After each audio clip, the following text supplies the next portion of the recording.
Well, a funeral will be held today for Luke Batty, the 11-year-old boy murdered by his father last week at a Victorian cricket ground. I sat down with his mother Rosie yesterday to talk about how she's coping with her tragic loss. Rosie, 1 week on, I guess a lot of people want to know how you are, how you're holding up. I'm in overdrive. I've got a lot of people around me that we're all falling into pieces and then picking ourselves up quickly. I'm getting truckloads of mail that just says Rosie Tyab, Rosie Cricket Club. And clearly the little post office knows who it must be because it's all coming here. All areas of my life coming and saying, I'm so sorry. It has absolutely touched the whole country, I think is safe to say. What's occurred to me, Rosie, is that you've lost 2 people in the last week. And I'm wondering if we could talk a little about Greg. He was in and out of Luke's life as I understand it. Just describe their relationship if you could. Luke had begun to notice and understand that his dad was different, that he had a lot of anxiety around how his dad might react to people. I am still convinced and know within my heart Greg loved Luke, but his act was a totally selfish act and an unforgivable act. Why do you think Greg did what he did? He had enough. He had enough. And he saw a life on the other side with his beliefs where he wanted to share it with Luke. Everyone believed it was me at risk. So did I. It never entered my head, and neither should it, because no one can comprehend that that would ever have happened. And did you live in hope that Greg would change? I knew he wouldn't. I thought to myself, okay, I don't want another year like last year. What am I going to change? I didn't have time to work it out. Now my life has changed. Forever. I know you've chosen to speak out because you really want to remove this stigma, don't you, that seems to be attached to speaking out about domestic violence. Why do you think people are so reluctant to speak out about it?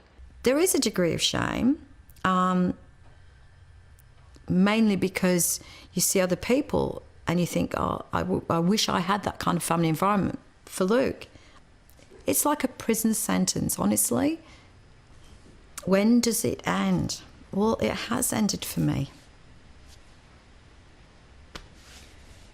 It's ended for me now. But at a cost that I could hardly imagine. And I guess the message we take from this tragedy is that it has to stop. As a community, we have to be aware, we have to wake up to these statistics. I guess there's an assumption that I thought everyone knew. But when I mentioned it to Eddie McGuire and the team the other morning, they were blown away. 1 in 3 women around your barbecue, around your kitchen table, wherever, 1 in 3 women are being subjected to violence. How do you want Luke to be remembered? As a sensitive, funny, fun-loving little boy. Who was fast becoming a young man. Yeah, and he was turning into a really good one. You've clearly been a remarkable mother. I hope you can take some comfort from that. I can. Yeah. I really can. Yeah.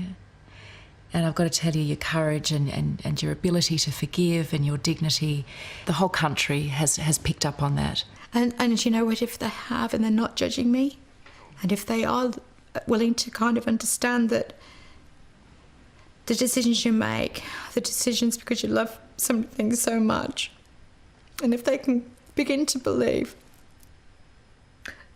that no one could have thought any harder than I did, or been as careful or as attentive, that makes me feel really happy. Well, I hope you can feel the collective hug from all of Australia and know that Luke will never be forgotten. He wanted to be famous, but I think he's looking down and he's going, I cannot believe this. I cannot believe this. And he would just be, in his own little way, so pumped. So pumped. He was a good little guy. He was. Thank you. Thank you. She's a remarkable woman, isn't she?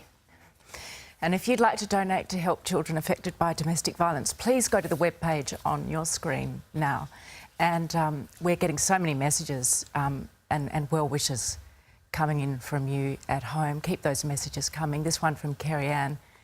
She says, heaven has a beautiful little man. It's such a sad, sad story. Poor mum and family. It's just gut-wrenching. Thoughts go out for them today. And every day, and Amelia says, so very sad, my heart goes out to Luke's mother. Rest in peace, little man. The sad thing is this could have been prevented. Very powerful interview. Thank you for that, Georgie. Thank you for that interview, sitting down as well. Keep that feedback coming in. I think it does really help her out as much as it possibly can, given the circumstances.